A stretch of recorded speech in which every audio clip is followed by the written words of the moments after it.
दीपावली आई नहीं और बच्चे पटाखे फोड़ने लग गए। तो हेलो दोस्तों, आज की व्लॉग की शुरुआत होती है सुबह की धूप से। और आज हम गए थे सुबह सुबह हमारे खेत पर, और कल जो मूंगफलियां बच गई थी उन्हें पाड़कर हमने खाई रोटी, और फिर हमने पी गर्मा गर्म चाय, और यहाँ का काम कंप्लीट कर हम निकले वापस हमारे घर के लिए। और हमारे हाथ मिट्टी से भर रहे थे, इसीलिए पास में चल रहे मोटर से हमने धोए हमारे हाथ धोने के बाद हम यहाँ से निकल पड़े हमारे दूसरे खेत में जाने के लिए, जहाँ पर हमें इन मूंगफलियों को पलटना था।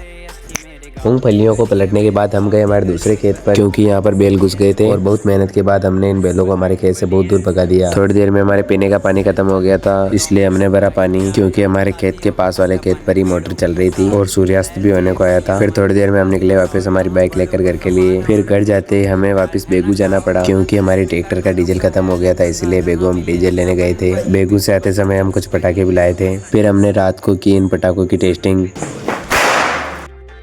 गाँव से ही भारतीय संस्कृति बरकरार है, यहाँ पे अपनेपन की अलग ही मिठास है। खेतों में खाते जब रोटी के हाथों में कुछ जादू, और इसी के साथ आज के व्लॉग को करते हैं। लगे सारी दुनिया मेरे पास है, तेरी खुशियों के लिए जा भी निसार है। खेती किसानियाँ तो रोज का ही काज है, अपनी तो सीवी में हॉबी ही किसान है।